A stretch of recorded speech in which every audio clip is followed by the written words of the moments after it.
إن الحمد لله نحمده ونستعينه ونستغفره ونعوذ بالله من شرور أنفسنا ومن سيئات أعمالنا من يهده الله فلا مضل له ومن يضلله فلا هادي له وأشهد أن لا إله إلا الله وحده لا شريك له وأشهد أن محمدا عبده ورسوله يا أيها الذين آمنوا اتقوا الله حق تقاته ولا تموتن إلا وأنتم مسلمون يا أيها الناس اتقوا ربكم الذي خلقكم من نفس واحدة وخلق منها زوجها وبث منهما رجالا كثيرا ونساء واتقوا الله الذي تساءلون به والأرحام إن الله كان عليكم رقيبا يا أيها الذين آمنوا اتقوا الله وقولوا قولا سديدا يصلح لكم أعمالكم ويغفر لكم ذنوبكم ومن يطع الله ورسوله فقد فاز فوزا عظيما أما بعد فإن خير الحديث كتاب الله وخير الهدي هدي محمد صلى الله عليه وسلم وشر الأمور محدثاتها وكل محدثة بدعة وكل بدعة ضلالة وكل ضلالة في النار أعوذ بالله من الشيطان الرجيم بسم الله الرحمن الرحيم والذين يقولون ربنا هب لنا من أزواجنا وذرياتنا قرة أعين واجعلنا للمتقين إماما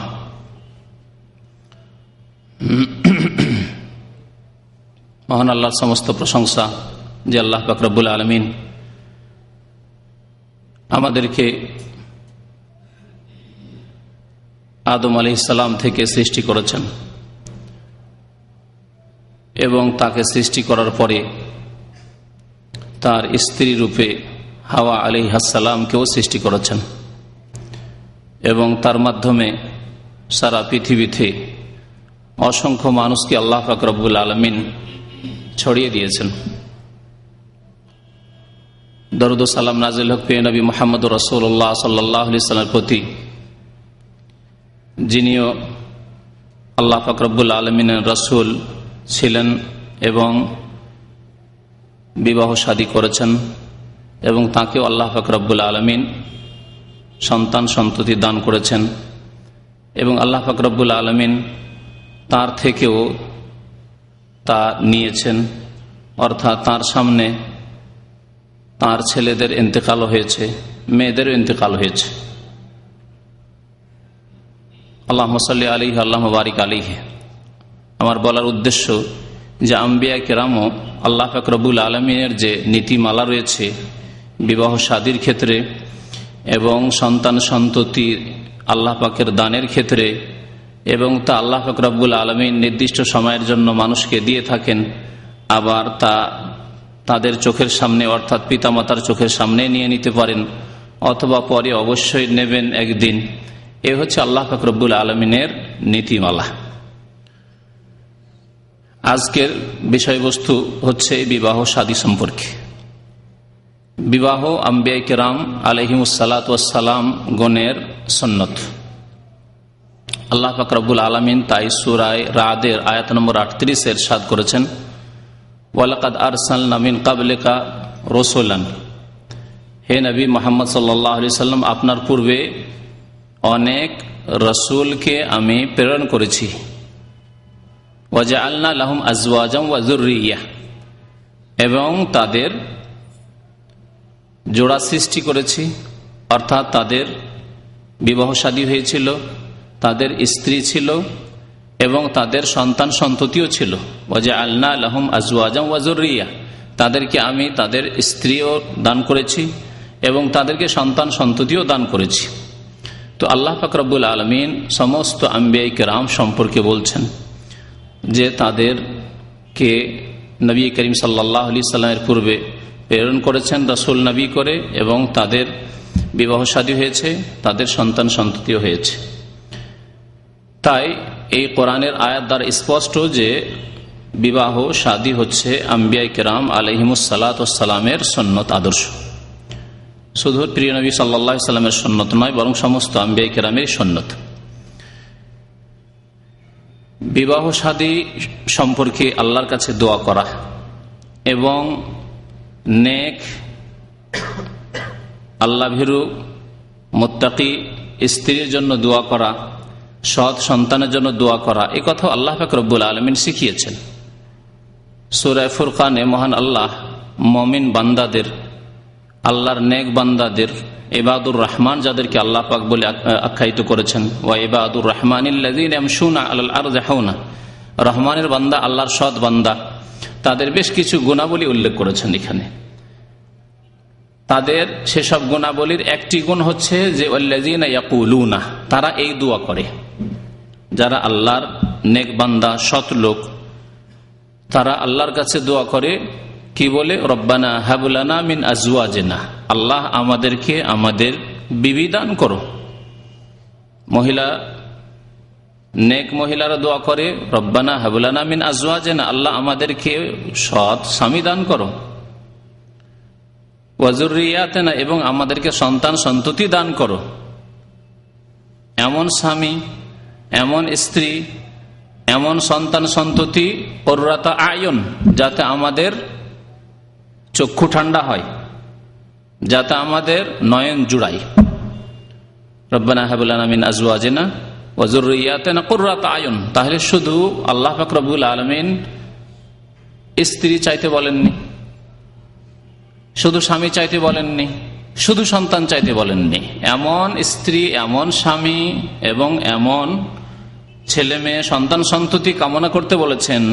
এসবের জন্য আল্লাহ পাকের কাছে দোয়া করতে বলেছেন, যা পেয়ে কুররাতা আয়ুন, চক্ষু ঠান্ডা হয়, মনের শান্তি হাসিল হয়, অশান্তির কারণ না হয়।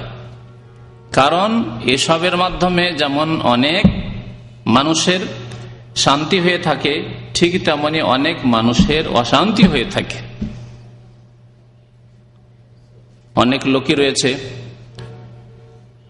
যাদের স্ত্রী আসার পরেই অশান্তি হয়েছে, যতদিন স্ত্রী ছিল না শান্তিতে ছিল। ব্যতিক্রম, আল্লাহ পাক রব্বুল আলামিন স্ত্রী সৃষ্টি করেছেন শান্তির জন্য, কিন্তু ব্যতিক্রম হতে পারে যদি সতী নারী না হয়, যদি দিনদার না হয়, যদি সেই মহিলার আল্লাহর সাথে সম্পর্ক না থাকে, ইবাদত বন্দেগীর সাথে সম্পর্ক না থাকে, 5 ওয়াক্ত নামাজের সাথে সম্পর্ক না থাকে, ঈমান যদি দুর্বল হয়, তাহলে তাতে শান্তি নেই, সেই স্ত্রীকে নিয়ে শান্তি নেই। ঠিক তেমনি এর বিপরীত ধরুন, যে যদি স্ত্রী ভালো হয়, মহিলা ভালো মানুষ, কিন্তু স্বামী যদি বেনামাজি হয়, ফাসেক লম্পট হয়, স্বামী যদি গুনাহে লিপ্ত থাকে, স্বামী যদি আল্লাহকে না ভয় করে, পরকাল সম্পর্কে চিন্তাশীল না হয়, তাহলে তার জন্য বিবাহ না হওয়াই ভালো ছিল ওই মহিলার জন্য। এই স্বামী থেকে না স্বামী থাকাই ভালো ছিল। অনেকের বিবাহর পূর্বের জীবনই ভালো ছিল, অনেক মহিলার বিবাহ হওয়ার পরে আরো অশান্তি সৃষ্টি হয়েছে। তাই আল্লাহ পাক রব্বুল আলামিন এমন স্ত্রী, এমন স্বামী এবং ছেলে মেয়ের ক্ষেত্রেও, অনেকের ছেলে মেয়ে ছিল না, খুব ভালো ছিল, কিন্তু ছেলে মেয়ে হওয়ার পরে বিপদ এসছে। বিশেষ করে ছেলে মেয়ে বড় হয়ে যাওয়ার পরে যদি তারা দিনদার না হয়, তারা যদি সৎ পথে না চলে, তারা যদি 5 ওয়াক্ত নামাজ কায়েম না করে, তারা যদি অবাধ্য হয়, তারা যদি বাবা মায়ের কথা মোতাবেক না চলে, তাহলে বড়ই সমস্যা। তাই আল্লাহ পাক রব্বুল আলামিন দোয়ার ক্ষেত্রে শুধু সন্তান চাইতে বলেননি, ছেলে মেয়ে চাইতে বলেননি, বরং বলেছেন তার সাথে যে কুররাতা আয়ুন, আল্লাহ স্ত্রী পেয়ে, স্বামী পেয়ে, ছেলে মেয়ে পেয়ে, যাতে করে চক্ষু ঠান্ডা হয়, মনের শান্তি হয়। আমিন আয়াতিহি আন খালাকা লাকুম মিন আনফুসিকুম আজওয়াজা লিতাসকুনু ইলাইহা। আল্লাহ পাক রব্বুল আলামিন বলছেন যে আমার বহু নিদর্শন সমূহের একটি নিদর্শন হচ্ছে যে তোমাদের থেকেই তোমাদের জোড়া আল্লাহ সৃষ্টি করেছেন, তোমাদের স্ত্রী আল্লাহ সৃষ্টি করেছেন। হে মহিলা, তোমাদের স্বামী আল্লাহ সৃষ্টি করেছেন তোমাদের থেকে, এই মানব জাতির মধ্য থেকে, তারা জিনদের মধ্য থেকে নয়, তারা ফেরেশতাদের মধ্য থেকে নয়, তোমাদের মধ্য থেকেই আল্লাহ পাক রব্বুল আলামিন তোমাদের জোড়া সৃষ্টি করেছেন। লিতাসকুনু ইলাইহা, উদ্দেশ্য হচ্ছে যাতে করে তোমাদের প্রশান্তি হাসিল হয়। তো বিবাহ শাদী বললাম যে আম্বিয়া কেরামের সুন্নত, এবং বিবাহ শাদীর ক্ষেত্রে স্ত্রী, স্বামী, ছেলে মেয়ের ক্ষেত্রে আল্লাহ পাক রব্বুল আলামিনের কাছে ভালো দোয়া করতে হবে বেশি বেশি, বিবাহ শাদী হওয়ার আগে থেকেই এবং বিবাহ শাদী হওয়ার সময়কালেও, বিবাহ শাদী হয়ে যাওয়ার পরেও, ছেলে মেয়ে জন্মাবার আগে এবং ছেলে মেয়ে জন্মে যাওয়ার পরেও আল্লাহ পাকের কাছে দোয়া করতে হবে। এবং আম্বিয়া কেরামের সুন্নত এই ক্ষেত্রে কোরআন কারীমে মওজুদ রয়েছে। ইব্রাহিম আলাইহিস সালাতু সালাম দোয়া করছেন সন্তানের জন্য, রব্বি হাবলি মিনাস সালেহিন। এই দোয়া করছেন আল্লাহ আমাকে সন্তান দান করো না, আল্লাহ আমাকে সৎ সন্তান দান করো, সালেহিন দান করো। রব্বি হাবলি মিনাস সালেহিন, আল্লাহ সৎ সন্তান দান করো। এইভাবে জাকারিয়া আলাইহিস সালাতু সালাম দোয়া করছেন রব্বি হাবলি মিন লাদুনকা যুররিয়াতান তাইয়্যিবা, আল্লাহ আমাকে সন্তান দান করো সৎ, তাইয়্যিবা ভালো সন্তান দান করো। তো বিবাহ শাদী যখন কোনো ব্যক্তি করতে যাবে বা করে ফেলেছে, আগে পরে এই দোয়াগুলি বেশি বেশি করতে হবে, যা কোরআন কারীমে আল্লাহ পাক রব্বুল আলামিন শিখিয়েছেন। সন্তান চাওয়ার ক্ষেত্রে ইব্রাহিম আলাইহিস সালাতু সালামের দোয়া, বিশেষ করে নামাজের ক্ষেত্রে। নামাজ এমন একটি মৌলিক বিষয় দিনের, যে নামাজ ছাড়া দিন প্রতিষ্ঠাই হতে পারে না। আজকে এক শ্রেণীর লোকেরা দিন কায়েম করতে চলেছে, অথচ দিন বুঝে না যে দিন কেমন করে কায়েম হবে। ব্যক্তি জীবনে নিজের জীবনের উপরে দিন কায়েম করতে পারলো না, নিজের স্ত্রীর উপরে দিন কায়েম করতে পারলো না, নিজের ছেলে মেয়েদের উপরে দিন কায়েম করতে পারলো না, নিজের বাবা মার ঘরে দিন কায়েম করতে পারলো না, নিজের পাড়া প্রতিবেশীদের দিন কায়েম করতে পারলো না। আর দিন কায়েম মানেই হচ্ছে যে সংসদ ভবনে পৌঁছে যাওয়া, এসব অপব্যাখ্যা এক শ্রেণীর লোকেরা করে থাকে। আল্লাহ পাক রব্বুল আলামিন বলছেন যে ইব্রাহিম আলাইহিস সালামের দোয়া সম্পর্কে, রব্বি জাআলনি মুকিমাস সালাতি। ইব্রাহিম আলাইহিস সালামের বেশ কিছু দোয়া আল্লাহ পাক রব্বুল আলামিন এই সূরা ইব্রাহিমে উল্লেখ করেছেন। তার মধ্যে একটি দোয়া হচ্ছে রব্বি জাআলনি মুকিমাস সালাহ, হে আল্লাহ আমাকে নামাজ কায়েমকারী বানিয়ে দাও। ইব্রাহিম আলাইহিস সালাম আজকে থেকে 5000 বছর আগে, অথচ আল্লাহর খলিল, অন্তরঙ্গ বন্ধু, আল্লাহর রসুল, নবী, তার উপর আল্লাহ পাক রব্বুল সুহুফে ইব্রাহিম ও মূসা কিতাব নাযিল করছেন, আর তিনি দোয়া করছেন আল্লাহর কাছে। তার এই আশঙ্কা যে আল্লাহর কাছে দোয়া করতে হবে। আমরা অনেকেই যখন মনে করি যে আমরা সঠিক পথে আছি, আল্লাহর কাছে হিদায়াতের দোয়ার প্রয়োজন মনে করি না, বরং আজকাল এক শ্রেণীর জাহেল মূর্খ লোককে যদি বলে আল্লাহ ইহদিক বলে দেয়, তাহলে গাল মনে করে না? গাল দিল তাহলে আমি পথভ্রষ্ট নাকি? তাহলে আত্ম অহংকারে ফুটে পড়েছে যে আমি খুব হেদায়েত প্রাপ্ত। অথচ ইব্রাহিম আলাইহিস সালাতু সালাম দোয়া করেছেন রব্বি জাআলনি মুকিমাস সালাহ, হে আল্লাহ আমাকে সালাত কায়েমকারী বানিয়ে দাও, সালাত প্রতিষ্ঠাকারী বানিয়ে দাও, ওয়া মিন যুররিয়াতি, এবং আমার সন্তান সন্ততিকেও নামাজ কায়েমকারী বানিয়ে দাও। তাহলে ছেলে মেয়ে যেন নামাজি হয়, সম সালাতের পাবন্দ হয়, দিন প্রতিষ্ঠা করে জীবনের প্রতিটি ক্ষেত্রে, এর জন্য প্রচেষ্টাও চালাতে হবে এবং প্রচেষ্টা মেহনত করে আল্লাহ ফল না দিলে হবে না। তাই আল্লাহর কাছে ভালো দোয়াও করে যেতে হবে। রব্বি জাআলনি মুকিমাস সালাতি ওয়া মিন যুররিয়াতি রব্বানা ওয়া তাকাব্বাল দুআ, হে আল্লাহ আমাদের দোয়া কবুল করো। আল্লাহ পাক রব্বুল আলামিন উৎসাহিত করেছেন বিবাহ শাদী করার জন্য, এবং বিবাহ শাদী অন্যের করানোর ক্ষেত্রে সাহায্য সহযোগিতা করার ক্ষেত্রে। নিজে তো বিবাহ শাদী করবেন, কিন্তু অন্যদের ছেলে মেয়েরা রয়েছে, ভাই বোন রয়েছে, আত্মীয় স্বজন রয়েছে, গ্রামের গরিব অভাবীরা রয়েছে, সে ছেলে হোক আর মেয়ে হোক, সাবালক সাবালিকা রয়েছে, দেশবাসী রয়েছে যারা বিবাহ শাদী অভাবের কারণে করতে পারছে না, বা দিন সম্পর্কে জ্ঞান নেই সেই জন্য বিবাহ শাদীর দিকে আগ্রহী হচ্ছেন না, পায়ে দাঁড়াবার আশায় বসে আছে, অথচ 40-45 বছর হয়ে যাচ্ছে পায়ে দাঁড়াতে পারে না। আমার দেশের ভাষা না এটি, পায়ে দাঁড়াবে তখন বিয়ে শাদী করবে, ও না দাঁড়াতে পারছে না বিয়ে শাদী করছে, বয়স 40-50 হয়েই যাচ্ছে। তো বিভিন্নভাবে আমাদেরকে বিবাহ শাদীর ক্ষেত্রে সাহায্য সহযোগিতা করতে হবে, সঠিক জ্ঞান দানের মাধ্যমে, আর্থিক সাহায্য সহযোগিতার মাধ্যমে, যেইভাবে আমরা অংশ নিতে পারি এই সৎ কাজে। তাই আল্লাহ পাক রব্বুল আলামিন সূরা নূরের আয়াত নম্বর 33-এ ইরশাদ করেছেন ওয়া আনকিহুল আয়ামা মিনকুম ওয়াস-সালিহিনা মিন ইবাদিকুম ওয়া ইমাইকুম। আল্লাহ বলছেন তোমাদের যারা অবিবাহিত, আয়ামা মানে অবিবাহিত, যাদের বিবাহ শাদী হয়নি, সে ছেলে হোক মেয়ে হোক, যুবক হোক যুবতী হোক, ওয়া আনকিহুল আয়ামা মিনকুম, তাদের বিবাহ শাদী করিয়ে দাও, বিবাহ দিয়ে দাও, ওয়াস-সালিহিনা মিন ইবাদিকুম ওয়া ইমাইকুম, শুধু স্বাধীনদের না, নবী করিম সাল্লাল্লাহু আলাইহি ওয়াসাল্লামের জামানায় তারপরেও দীর্ঘদিন ধরে কাছাকাছি সময় পর্যন্ত ইসলামে দাস দাসী ছিল, যেই বিধান শরীয়তে এখনো রয়েছে। যদি আল্লাহ রাস্তায় জিহাদ ফি সাবিলিল্লাহ প্রতিষ্ঠা হয়, জিহাদ ফি সাবিলিল্লাহ না থাকলে কোনো স্বাধীন ব্যক্তিকে গোলাম বানানো, দাস বানানো যায় না। যেহেতু মুসলিম সমাজে মুসলিমরা তাদের এই ফরিজাকে বিতাড়িত করে দিয়েছে তাদের কোর্স থেকে, ধর্মীয় কোর্স থেকে। সুতরাং দাস দাসীর যে নিজাম রয়েছে, বিধান রয়েছে, তাও বিতাড়িত হয়েছে অটোমেটিক। খুব সংক্ষেপে এই সম্পর্কে বললাম। তো কথা হচ্ছে যে আল্লাহ পাক রব্বুল আলামিন শুধু স্বাধীন লোকদের আপনার ছেলে মেয়ের বিবাহ শাদী করাবেন, আপনার ভাই বোনের বিবাহ শাদী করবেন, এই তো আমাদের দেশের মানুষরা করায়। অনেক বেনামাজি পাপিষ্ট গুনাহগার তারাও ভাই বোনের বিবাহ শাদী করায়, ছেলে মেয়েদের বিবাহ শাদী করায়। আল্লাহ বলছেন ওয়াসসালিহিনা মিন ইবাদিকুম ওয়া ইমাইকুম, এমনকি তোমাদের দাস দাসী যারা সৎ জীবন যাপন করতে চায়, তাদের ব্যক্তি মালিকানা নেই, যা কিছু উপার্জন করে মনিবের, তোমাদের গ্রামে কিছু দাস দাসী রয়েছে, তোমাদের অধীনস্থ কিছু দাস দাসী রয়েছে, তাদেরও বিবাহ শাদী করিয়ে দাও। ওয়াসসালিহিনা মিন ইবাদিকুম ওয়া ইমাইকুম, তাহলে যদি যারা কৃত দাসী তাদের বিবাহ শাদীর জন্য আল্লাহ পাক রব্বুল আলামিন কোরআনুল কারীমে উৎসাহিত করেন উম্মতে মুসলিমাকে যে তোমরা তাদের বিবাহ শাদী করাও, তাহলে আমাদের সমাজে যারা গরিব দুঃখী রয়েছে, অভাবী রয়েছে, যারা সর্বহারা হয়ে রয়েছে, যারা অর্থের সংকটের কারণে বিবাহ শাদী করতে পারে না, তাদের জন্য সাহায্য করলে কত নেকি পাওয়া যাবে এবং আল্লাহ পাক রব্বুল আলামিনের এই আদেশের বাস্তবায়ন করা হবে, এর প্রতি আমল করা হবে।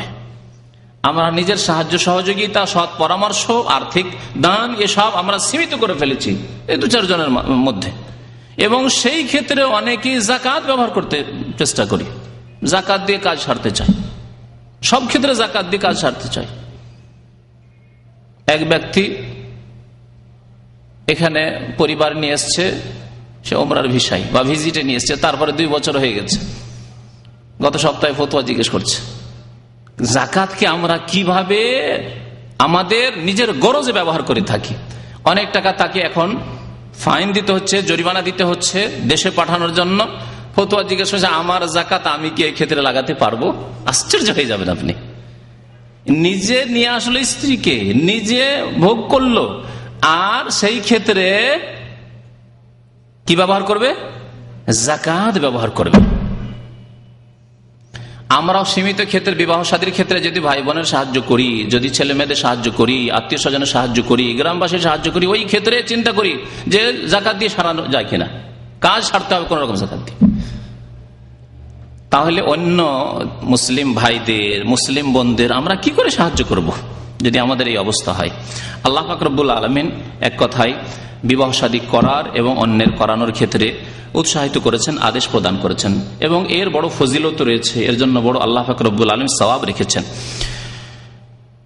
প্রিয় নবী মুহাম্মদ রাসূলুল্লাহ সাল্লাল্লাহু আলাইহি ওয়াসাল্লাম থেকে আব্দুল্লাহ বিন মাসউদ রাদিয়াল্লাহু তাআলা আনহু বর্ণনা করেছেন প্রসিদ্ধ হাদিস বিবাহ শাদীর ক্ষেত্রে যুবক সমাজকে উৎসাহিত করছেন নবী করিম সাল্লাল্লাহু আলাইহি ওয়াসাল্লাম, ইয়া মাশারাশ শাবাব, হে যুবকদের দল, হে যুবকদের দল, মানিস্তাতা মিনকুমুল বাতা ফালিয়াতাজাওয়াজ, তোমাদের যে ব্যক্তি বিবাহ শাদী করতে সক্ষম, বিবাহ শাদী করতে সক্ষম, সে যেন বিবাহ শাদী করে ফেলে। আল্লাহ প্রত্যেক যুবককে, যারা সাবালক হয়ে পড়েছে আর ক্ষমতা আছে বিবাহ শাদী করার, ক্ষমতা মানে কতটুকু? ক্ষমতা মানে মোহরের ব্যবস্থা আছে, আর সেই বিবিকে নিয়ে আসার পরে এতটুকু তার মানসিক ক্ষমতা আছে, বল আছে মনে, যে আমি নিজে করে খেতে পারবো, নিজের পেটের ব্যবস্থা, খাবার ব্যবস্থা করতে পারবো, আমার নিজের স্ত্রীর ভরণ পোষণের যে ফরজ রয়েছে আমার উপর, তা আমি পালন করতে পারবো। এই হচ্ছে বাতের শক্তি রাখা, অর্থাৎ বিবাহ শাদীর ক্ষমতা রাখা। বিবাহ শাদীর ক্ষমতা মানে এই না যে পাকা বাড়ি হইতে হবে, কাঁচা বাড়ি চলবে না। বিবাহ শাদীর ক্ষমতা মানে এই না যে অনেক টাকার মালিক হইতে হবে, কোন একটা ব্যবসা এই প্রতিষ্ঠান আপনার হইতে হবে, অথবা কোন একটা সার্ভিস চাকরি হইতে হবে, ইনকাম সোর্স কন্টিনিউ হইতে হবে না। দৈনিক আপনি দিন মজুর করবেন, মেহনত করবেন, সন্ধ্যাবেলা নিয়ে আসবেন, খাবেন স্বামী স্ত্রী। আজকে ভারত, বাংলাদেশে, পাকিস্তানে, গরিব দেশগুলিতে বহু মানুষ, বরং অধিকাংশ মানুষ এইরকমই আছে, এরা দৈনিক আনে দৈনিক খায়। তাহলে কি তারা বিবাহ শাদী করবে না? তাদের সংখ্যা বেশি। মানিস্তাতা মিনকুমুল বাতা, যারা বিবাহ শাদী করতে পারবে, একজন মেয়েকে নিয়ে আসার জন্য নগদ এখন মোহর দিতে হবে, এর ব্যবস্থা তার কাছে আছে। তার পূর্বে তার কাছে পুরুষত্ব আছে, বিবাহ করার যোগ্যতা আছে। বাতের 2টি অর্থ, কারণ সেটি যদি না থাকে তো পয়সা থেকে বিবাহ করা চলবে না। পয়সা থেকে বিবাহ করা চলবে না। এজন্য বিবাহর হুকুমটিও এখানে বলে দেওয়া ভালো হবে যে বিবাহর হুকুম, আসল হুকুম হচ্ছে সাধারণ অবস্থায় প্রত্যেক মুসলিম যুবকের জন্য বিবাহ শাদী করা সুন্নাত। প্রিয় নবী মুহাম্মদ রাসূলুল্লাহ সাল্লাল্লাহু আলাইহি ওয়াসাল্লামের সুন্নাত, তিনি একটি শুধু বিবাহ করেননি, একাধিক বিয়ে করেছেন, কয়েকটি বিবাহ করেছেন, বরং আল্লাহ পাক রব্বুল আলামিন উম্মতের জন্য 4টির বেশি জায়েজ করেনি, তার জন্য আরো বেশি জায়েজ করেছিলেন। খালিসাতান লাকা মিন দুনিল মুমিনিন, কোন মুমিনের জন্য জায়েজ নয়, তোমার জন্য খাস করা হয়েছে। আল্লাহ পাক রব্বুল আলামিন স্বয়ং কোরআনে কারীমে সূরা আহজাবে ইরশাদ করছেন, হে নবী আপনার জন্য এই বিষয় খাস রয়েছে। তো বিবাহ শাদীর আসল হুকুম হচ্ছে সাধারণ অবস্থায় প্রত্যেক যুবকের জন্য বিবাহ শাদী করা সুন্নাত। সে এই যৌবনকালে বেশি প্রয়োজন বোধ করুক আর নাই করুক, যুবক হয়েছে, সাবালক হয়েছে, বিবাহ শাদী করা সুন্নাত তার জন্য। বিবাহ শাদীর বিশেষ অবস্থায় হুকুম হচ্ছে ফরজ। তা হচ্ছে কোন ব্যক্তি যদি বিবাহ না করার কারণে গুনাহে লিপ্ত হয় অথবা গুনাহে লিপ্ত হওয়ার আশঙ্কা হয়, তাহলে বিবাহ শাদী করা সেই লোকের ক্ষেত্রে বা ওই রকম লোকের ক্ষেত্রে ফরজ। বিবাহ শাদী না করলে গুনাহ হবে, কারণ গুনাহ থেকে বেঁচে থাকা ফরজ। আর যার মাধ্যমে গুনাহ থেকে বাঁচা যায়, কোন একটি কাজ করলে আমি গুনাহ থেকে বাঁচতে পারবো, তাহলে সেই কাজটিও ফরজ। বুঝতে পেরেছেন যুক্তি? গুনাহ থেকে বেঁচে থাকা কি? চুরি করবেন না, চুরি না করা কি? চুরি করা যেমন হারাম, তাহলে চুরি না করা ফরজ। বলেন ফরজ, চুরি না করা ফরজ। জি, জেনা করা যখন হারাম, তাহলে জেনা থেকে বেঁচে থাকা ফরজ। আর জেনা থেকে, ব্যভিচার থেকে, অশ্লীলতা থেকে বাঁচার উপায় হচ্ছে শরীয়তে বিবাহ শাদী, নিকাহ। আর আপনার আশঙ্কা হচ্ছে যে আমি গুনাহ থেকে হয়তো বাঁচতে পারবো না, গুনাহে পড়ে যাব, তাহলে আপনার জন্য বিবাহ শাদী করা ফরজ। বিবাহ শাদী করে নিয়েছেন কিন্তু দূরে থাকার কারণে গুনাহ হওয়ার আশঙ্কা রয়েছে, তাহলে আপনার স্ত্রীর কাছে থাকা ফরজ, গুনাহের আশঙ্কা যদি থাকে। তৃতীয় অবস্থা বিবাহর হুকুমের ক্ষেত্রে 3টি অবস্থা রয়েছে। তা হচ্ছে যে বিবাহ শাদী করা জায়েজ নয়। সুন্নাত বললাম সাধারণ অবস্থায়, কিন্তু এমন একটি ক্ষেত্র রয়েছে যেখানে বিবাহ শাদী করা ফরজ। আরেকটি বললাম, আরেকটি বলছি যে বিবাহ শাদী করা জায়েজ নয়। এমনও কিছু লোক আছে যাদের জন্য বিবাহ শাদী করা জায়েজ নয়। তারা কারা? যাদের পুরুষত্ব শক্তি দুর্বল, এমন দুর্বল যে মোটেই হক আদায় করতে পারবে না। বাহ্যিক দেহ, শরীর গঠন, আকার আকৃতি, রূপ দেখতে তো মাশাআল্লাহ বেশ সুন্দর, কিন্তু জন্মগতই হয়তো তার পুরুষত্ব শক্তি নেই, অথবা তার কুচরিত্রের কারণে, আমাদের অনেক যুবক ভাইরা এটা বুঝবেন না, কুচরিত্রের কারণে তার পুরুষত্বকে নষ্ট করে ফেলেছে। আর বহু ছেলেরা এরকম করে ফেলে, আর পরে গিয়ে আফসোস হয়, কিন্তু তখন আর আফসোস করে হাহুতাশ করে আর কোনো লাভ হয় না। এমন পর্যায়ে পৌঁছে গেছে অশ্লীল কাজ করে, নোংরামি কাজ করে, যে তার পুরুষত্ব নষ্ট করে দেওয়ার পরে গিয়ে আর আফসোস করে লাভ নাই, চিকিৎসা করেও আর লাভ নাই, আর হচ্ছে না। জি, এইরকম যদি কারো অবস্থা হয়ে যায় যে সে কোন একটি যুবতীকে নিয়ে সে তার হক আদায় করতে পারবে না, যে পুরুষের উপর স্ত্রীর হক রয়েছে, তাহলে তার জন্য বিবাহ করা জায়েজ নয়। কারণ এই বিবাহ করে, বিবাহর উদ্দেশ্য শুধু পুরুষের গুনাহ থেকে বেঁচে থাকা নয়। বিবাহের উদ্দেশ্য যেমন পুরুষ ব্যক্তি, যুবক ব্যক্তি গুনাহ থেকে বাঁচবে বিবাহের মাধ্যমে, তেমনি ওই যুবতীকেও গুনাহ থেকে বাঁচাবে। এই হচ্ছে বিবাহের উদ্দেশ্য। কারণ এই গুনার আশঙ্কা, অশ্লীলতার গুনার আশঙ্কা যেমন রয়েছে যুবকের পক্ষ থেকে, তেমন আশঙ্কা রয়েছে যুবতীর পক্ষ থেকে। যদি নিজের পুরুষত্ব না থাকে, তাহলে স্ত্রী যে তার ঘরে এসছে, তার যখন লজ্জা স্থানের হেফাজতের ব্যবস্থা দিতে পারবে না, তখন সেই যুবতীর চরিত্র নষ্ট হতে পারে, সেই যুবতী দ্বারা পাপ হতে পারে। স্বামীর ছত্র ছায়ায়, স্বামীর আড়ালে রয়েছে, পর্দার আড়ালে, সবাই ভাবলো যেহেতু স্বামীর আছেই, যদি বাচ্চা আসে তবুও ভাবলো যে নাই স্বামীরই বাচ্চা আছে, আসলে স্বামীর সন্তানও নয়, আর স্বামীর মধ্যেই যোগ্যতাও নেই। জি, তাহলে আপনি আপনার অযোগ্যতার কারণে একটি যুবতীকে পাপে নিমজ্জিত করলেন, পাপের দিকে আপনি ঠেলে দিলেন। সুতরাং এইরকম পরিস্থিতিতে বিবাহ শাদী করা জায়েজ নাই। তো নবী করিম সাল্লাল্লাহু আলাইহি ওয়াসাল্লামের ওই হাদিস শোনাচ্ছিলাম যে, হে যুবকরা, তোমাদের যাদের কাছে বিবাহের ক্ষমতা রয়েছে ফালিয়াতাজাওয়াজ, তারা যেন বিবাহ শাদী করে নেয়। বিবাহ শাদী করলে কি হবে? নবী সাল্লাল্লাহু আলাইহি ওয়াসাল্লাম বলছেন, ফাইন্নাহু আগাজ্জু লিল বাসার ওয়া আহসানু লিল ফারজ। কারণ বিবাহ শাদী করলে এক তো হবে যে দৃষ্টি নত হয়ে যাবে, আগাজ্জু লিল বাসার। আল্লাহ পাক রব্বুল আলামিন যুবকদেরকেও এবং যুবতীদেরকেও, মহিলাদেরকেও পুরুষদেরকেও আল্লাহ পাক রব্বুল আলামিন দুই আয়াতে স্পষ্ট ভাষায় এই আদেশ প্রদান করেছেন, কুল্লিল মুমিনিনা ইয়াগুদ্দু মিন আবসারিহিম। মুমিন পুরুষদেরকে বলে দাও তারা যেন দৃষ্টি নত করে। আর দৃষ্টি যদি নত না করে তাহলে পাপ হওয়ার আশঙ্কা রয়েছে। প্রথম চোখের পাপ হবে, তারপরে মনের পাপ হবে, তারপরে হাতের পাপ হবে, পায়ের পাপ হবে, কথার জবানের পাপ হবে, তারপরে গিয়ে একেবারে বড় পাপে লিপ্ত হবে। সুতরাং আল্লাহ পাক রব্বুল আলামিন প্রথম যে শয়তানের রাস্তা যুবক যুবতীকে যে চরিত্রহীন করে দেয়, অশ্লীল কাজে লিপ্ত করে, তা হচ্ছে এই চক্ষু। তাই আল্লাহ পাক রব্বুল আলামিন বলছেন ইয়াগুদ্দু মিন আবসারিহিম, তারা যেন দৃষ্টিকে নত করে নেই রাস্তায় চলবে যখন। ওয়াকুল্লিল মুমিনাতি ইয়াগুদ্দুনা মিন আবসারিহিন্না, এইভাবে নারীদেরকেও আল্লাহ পাক রব্বুল আলামিন বলছেন, মুমিন নারীদেরকে বলে দাও হে নবী মুহাম্মদ সাল্লাল্লাহু আলাইহি ওয়াসাল্লাম, ইয়াগুদ্দুনা মিন আবসারিহিন্না, তারাও যেন দৃষ্টি নত করে চলে। চোখে চোখ পড়লে ফিতনা সৃষ্টি হতে পারে। আজকে স্কুল, কলেজ, ইউনিভার্সিটি, যেখানে সহশিক্ষা, আর হাসপাতাল, যেখানে একসাথে কাজকর্ম, একসাথে চাকরি, হোটেল, রাস্তাঘাট, যেখানে চোখে চোখে দেখা বড় সভ্যতা মনে করা হচ্ছে, যার ফলে সারা পৃথিবীতে জেনা, এই অশ্লীল কাজ একেবারে ছড়িয়ে পড়েছে।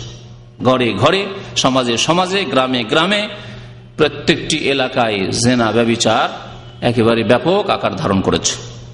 প্রথম রাস্তা হচ্ছে এই চোখের রাস্তা। জি, তো নবী করিম সাল্লাল্লাহু আলাইহি ওয়াসাল্লাম বলছেন যে বিবাহ শাদী করলে কি হবে? আগাদুল বাসার, দৃষ্টি নত হয়ে যাবে। কার দৃষ্টি নত হবে? যার অন্তরে ব্যাধি নেই, গুনহার ব্যাধি নেই, অশ্লীলতার ব্যাধি নেই। এক হচ্ছে রোগাক্রান্ত, পাপের ব্যাধি আছে অন্তরে, তাহলে বিবাহ শাদী দিয়েও দৃষ্টি নত হবে না। এক শ্রেণীর লম্পট লোক আছে না সমাজে, বিবাহ শাদী করেছে, একটা করেছে, দুটো করেছে, তিনটা করেছে, তারপরে পাপে লিপ্ত, স্ত্রী থাকা সত্ত্বেও, ছেলে মেয়ে হয়ে গেছে, তারপরে অশ্লীল কাজে লিপ্ত। এই অবস্থা কেন? আল্লাহ তাদের সম্পর্কে বলেছেন, ফায়াতমা আল্লাযী ফী কলবিহি মারাদ, এদের অন্তরে কুপ্রবৃত্তির ব্যাধি আছে, শাহওয়াতের জি ব্যাধি রয়েছে, রোগ রয়েছে। এই রোগ দূর করতে হবে ঈমানের মাধ্যমে, সৎকর্মের মাধ্যমে এবং আল্লাহ ভীরুতার তাকওয়া নিয়ে আসার মাধ্যমে। অন্তরে তাকওয়া দিয়ে ভর্তি করতে হবে। যেমন তাকওয়া দেবেন, শরীরে যখন বিভিন্ন রোগ হয় তখন স্যালাইন দেয় আজকাল হাসপাতালে, তাই না? স্যালাইন দিয়ে রোগ দূর করে। তো স্যালাইন দিতে হবে কিসের? তাকওয়ার, আল্লাহ ভীরুতার। যখন আল্লাহ ভীরুতা আসবে তখন এই কুপ্রবৃত্তির যে ব্যাধি রয়েছে অন্তরে, সেই ব্যাধি দূর হয়ে যাবে। এই ব্যাধি যদি দূর না হয় তো বিবাহ শাদী করেও পাপ থেকে বাঁচানো যাবে না। ছেলের বিয়ে দিয়ে দিলেন, ভাইয়ের বিয়ে দিয়ে দিলেন, তারপরও লম্পট, মেয়ের বিবাহ দিয়ে দিলেন, তারপরও চরিত্রহীন। এই জন্য তাকওয়া দিয়ে ভর্তি করতে হবে। নবী করিম সাল্লাল্লাহু আলাইহি ওয়াসাল্লাম বলেছেন, আত্তাকওয়া হা হোনা, আত্তাকওয়া হা হোনা, আত্তাকওয়া হা হোনা। আল্লাহ ভীরুতা, আল্লাহর ভয় হচ্ছে এখানে, এখানে, এখানে, তিনবার করে নবী করিম সাল্লাল্লাহু আলাইহি ওয়াসাল্লাম বলেছেন। আর এখানে যদি তাকওয়া থাকে তার মানে এই নয় যে এক শ্রেণী ফাসিল করা বলে যে যখন মনে তাকওয়া আছে তো আর কি, যে কোনো কাজ করি। হ্যাঁ, ফিল্ম দেখছে আর বলছে তাকওয়া আছে অন্তরে, চলবে? নামাজ পড়া বলছে তাকওয়া তো এখানে, না, এরা মিথ্যুক, এরা দাজ্জাল। তাকওয়া যদি অন্তরে থাকে তাহলে তার বহিঃপ্রকাশ ঘটবে। আপনার পকেটে যদি আতর থাকে বা শরীরে বগলে যদি ভিতরে আতর দিয়ে থাকেন, তা আশেপাশে লোক যদি আসে তো সুগন্ধি পাবে না? অবশ্যই সুগন্ধি পাবে। তো তাকওয়া যদি অন্তরে থাকে তাহলে আপনার চোখে, আপনার হাতে, আপনার পায়ে, আপনার কথাবার্তায়, আপনার চলাফেরায়, আচার আচরণে তা ফুটে উঠবে। জি, এর নাম হচ্ছে ইসলাম। অন্তরে ঈমান রয়েছে, তাকওয়া, আল্লাহ ভীরুতা রয়েছে, আর জাহের হচ্ছে ইসলামের আকারে, ইসলামের বিধিবিধান পালনের আকারে, হারাম থেকে বেঁচে থাকার আকারে। জি, তারপরে ফরজ ওয়াজিব সুন্নত মোতাবেক জীবনযাপন করার আকারে। তো নবী করিম সাল্লাল্লাহু আলাইহি ওয়াসাল্লাম বলছেন যে বিবাহ শাদী করলে আগাদুলিল বাসার, দৃষ্টি নত হয়ে যাবে। কারণ আপনি দেখছেন আমার ঘরেই আছে, আলহামদুলিল্লাহ, আল্লাহ আমাকে হালাল রিজিক দিয়েছেন, আল্লাহ আমাকে পাক পবিত্র বস্তু দিয়েছেন, তাহলে আমি হারামের দিকে কেন যাব? তারপরে এমনি তো না দিলেও তো আমি যেতে পারছি না, কারণ আল্লাহ আমার উপর হারাম করেছেন। আর আমার যে মানুষ হিসাবে প্রয়োজন রয়েছে, সেই প্রয়োজন মেটানোর জন্য আল্লাহ দিয়েছেন। যদি আপনার কাছে পরিষ্কার পরিচ্ছন্ন খাবার থাকে, পরিষ্কার পরিচ্ছন্ন সুন্দর খাবার আছে, আর আরেকটা খাবার হচ্ছে নোংরা খাবার, আপনার এই যে খাবার যে বাড়িতে আছে সেই খাবারকে কেউ স্পর্শ করেনি, জুটো হয়নি, সেই খাবার আপনার ঘরে রয়েছে। আর আরেকটি খাবার দেখছেন যে মাছি ভান করে বসছে তার উপর, সেই খাবার আপনার সামনে এসছে। আপনি বাড়ির এই পরিষ্কার পরিচ্ছন্ন সাফ সুতরা খাবার ছেড়ে ওই ভ্যান করে মাছি বসছে, আর কত লোকে হাত দিয়েছে, খেয়েছে, জুটা করে রেখেছে, ওই খাবার কি আপনি খাবেন? রুচি হবে? একজন মানুষ যদি মুসলিম নাও হয়, ফাসিক মুসলিমও নয়, যদি কাফেরও হয়, এই প্রশ্ন যদি কাফের কেউ করি, ইহুদি খ্রিস্টান কেউ করি, একটা হিন্দু কেউ করি, যে আপনার বাড়িতে ভালো পরিষ্কার খাবার আছে আর আপনার সামনে আরেকটা খাবার পেশ করা আছে, মাছি একেবারে ভর্তি ভ্যান করে, আর অনেকে তা জুটো করে ফেলেছে, খেয়েছে, দিয়েছে, তারপরে উচ্ছিষ্ট কিছু থেকে গেছে, কিন্তু খাবারটা দেখতে সুন্দর লাগছে, খাবারটা দেখতে খুব সুন্দর লাগছে, কারণ হারাম দেখতে সুন্দর লাগে। আপনি কি ওই খাবার খাবেন? আপনার বাড়িতে যে স্ত্রী আছে, আলহামদুলিল্লাহ, আল্লাহ আপনাকে নিয়ামত দান করেছেন এবং আপনার সাথে সেটি খাস, সেটি আপনার, তাতে আর কোনো মাছি বসে না, জি, কোনো পাপিষ্ঠ লোক সুযোগ পায় না সেখানে। আর রাস্তাঘাটে যেসব মহিলা চলে, রাস্তাতে পথে দেখছেন, হোটেলে দেখছেন, স্কুল কলেজ ইউনিভার্সিটিতে দেখছেন, বাসায় দেখছেন, হাসপাতালে দেখছেন, সেগুলি এমন যেগুলিতে মাছির মতো ভ্যান করে পাপিষ্ঠ ফাসেক নোংরা লোকেরা দৃষ্টি নিক্ষেপ করছে। আপনার ওই নাপাক খাবার, নোংরা খাবার খেতে ভালো লাগবে? কখনো না। আপনার মনে শান্তি হবে, আলহামদুলিল্লাহ, পাক পবিত্র খাবার আমার ঘরে রয়েছে। আল্লাহ বলছেন কুলু মিনাত তাইয়্যিবাত, পাক পবিত্র খাবার আল্লাহ খেতে বলেছেন, আছে আমার ঘরে। ওয়ামালু সালিহান, এবং তারপরে নেক আমল, সৎ আমল করো, তাহলে কবুল হবে। পাক পবিত্র খাবেন, পাক পবিত্র ভোগ করবেন, আর তারপরে নেক আমল করবেন, তাহলে আল্লাহ দরবারে কবুল হবে। তো নবী করিম সাল্লাল্লাহু আলাইহি ওয়াসাল্লাম আরো বলছেন ওয়া আহসানুল ফারজ, বিবাহ শাদী করলে লজ্জা স্থানের সুরক্ষা হবে, দৃষ্টি নত হয়ে যাবে। আর দৃষ্টি নত হয়ে গেলে আর আগে বাড়ার সুযোগ পাবে না শয়তান। যখন আপনি দৃষ্টিকে নত করে নিলেন, তখন শয়তান আর সুযোগ পাবেন, সেখান থেকে শেষ। কিন্তু আপনি যদি সুযোগ দিয়ে দেন, দৃষ্টিকে সুযোগ দিয়ে দেন, শয়তান এক কদম সুযোগ পেয়ে গেল, আর এক কদম নেওয়ার চেষ্টা করবে, আর এক কদম আগে বাড়াবার চেষ্টা করে, আর এক কদম আগে বাড়াবার চেষ্টা করবে। এইভাবে আপনার চরিত্রকে নষ্ট করে ফেলবে, আপনাকে ব্যভিচারের মতো গুনাহে লিপ্ত করে ফেলবে। তাই নবী সাল্লাল্লাহু আলাইহি ওয়াসাল্লাম বলছেন যে বিবাহ শাদী হয়ে গেলে আহসানুল ফারজ, লজ্জা স্থানের হেফাজত হয়ে যাবে। আপনাকে আল্লাহ এই নিয়ামত দান করেছে, যথেষ্ট আপনার জন্য এই নিয়ামত। আল্লাহ পাক রব্বুল আলামিন যদি এমন কোন যুবক হয় যে মাশাআল্লাহ এত শক্তিশালী আর তার স্ত্রী দুর্বল, তাহলে আল্লাহ তার জন্য সুযোগ রেখেছে। এই আইন ইসলামে নেই যে আগে স্ত্রীর কাছে অনুমতি নিতে হবে, আর অনুমতি না দিলে সে কেস করে দিবে, যে বাংলাদেশের মানব রচিত আইন আর পাকিস্তানের আইয়ুব খানের যুগের মানব রচিত আইন ইসলামে নেই। প্রয়োজন রয়েছে, আমার প্রয়োজন মিটছে না, আমার দ্বারা গুনার সম্ভাবনা রয়েছে, আশঙ্কা আছে, আমার স্ত্রী আমার জন্য যথেষ্ট হচ্ছে না, আল্লাহ পাকের 2, 3, 4 ফান কেহু মা তাবা লাকুম মিনান নিসাই মাসনা ওয়া সুলাসা ওয়া রুবা, 2, 2, 3, 3, 4, 4 বিবাহ শাদী করো যদি প্রয়োজন হয়। ফাইনলাম তাস্তাতি আন তা'দিলু, যদি ইনসাফ না করতে পারেন, আপনি একে ঈমানের দুর্বল, তাকওয়ায় দুর্বল, শারীরিক দিক থেকে দুর্বল, আর্থিক দিক থেকে দুর্বল, দুটো স্ত্রী দুটো ভালো বাড়ি করতে পারবেন না কোন রকম বাস করার জন্য, একই বাড়িতে একই ঘরে একই উঠানে রাখবেন, আর ঝগড়া করতে থাকবে দুইজন, আপনি তামাশা দেখতে থাকবেন। আমার দেশের মানুষের বিবাহ শাদী তো এইরকমই, একই উঠানে এই রুমে এক স্ত্রী গেছে, এই রুমে এক স্ত্রীকে সামনে বেরোইলে দুইজন লড়াই শুরু করে দেয়, আর ইয়ে তামাশা দেখে অযোগ্য স্বামী। আল্লাহ বলছেন যে তাহলে ফাওয়াহিদা, একটি বিয়ে করো, আলাদা আলাদা ঘর করার ক্ষমতা নেই, তাহলে ফাওয়াহিদা, একটি বিয়ে করো, যাতে করে তোমার দ্বারা জুলম অত্যাচার না হয়। তো লজ্জা স্থানের হেফাজত হবে বিবাহ শাদী করলে। ওয়ামান লাম ইয়াস্তাতি, কেউ যদি বিবাহ শাদী না করতে পারে, বিবাহ সাথী করার সুযোগ আসছে না। অনেকে অবিবাহিত এখানে চলে এসছেন, 2-4-5 বছর হয়ে গেছে, না দেশে যেতেই পারছেন। আর দেশে গেলেও দেখছেন যে দেশে গিয়ে বিবাহ শাদী করলে আবার 1 মাস পরে চলে আসতে হবে। তো যাক, এই 1 মাসের জন্য বিবাহ না করে একবার 2-4-5 বছর কিছু কাজ করে চলে আসি। আমরা বিশেষ করে প্রবাসী, যেহেতু সামনে আমরা সবাই রয়েছি, সুতরাং এই বিষয়টি আরো স্পষ্ট হওয়া ভালো যে হয়তো বিবাহ শাদী করার যোগ্যতা আছে, কিন্তু মাত্র 1 মাস 2 মাস ছুটি কেটে আবার চলে আসবো, যাক 2-4-5 বছর একবারই কাজ টাজ করে চলে আসি, তারপর বিবাহ শাদী করে বাংলাদেশে বসেই যাব, ভালো কথা। তাহলে আপনাকে কেমন হতে হবে? অমাল্লামি আস্তাতে, যেই ব্যক্তি বিবাহ করতে পারছেন না, অভাবের কারণে হোক বা কোনো অসুবিধার কারণে হোক, বিদেশে থাকার কারণে হোক, বিদেশেও যদি আল্লাহ পাক রব্বুল আলামিন সুযোগ দেন বিবাহ শাদী করার, করবেন, এটি হচ্ছে সুন্নাত তরিকা। কিন্তু হয়তো এই অবস্থায় এইরকম সুযোগ সুবিধা নেই, ফালাইহি বিসসাম, তাহলে সেই ব্যক্তির গুনাহ থেকে বাঁচার রাস্তা হচ্ছে যে সে বেশি বেশি নফল সিয়াম পালন করবে, রোজা রাখবে। ফাইন্নাহু লাহু বিজাউন, কারণ রোজা রাখলে যে যৌন কামনা বাসনা আছে সেটি চাপা থাকবে,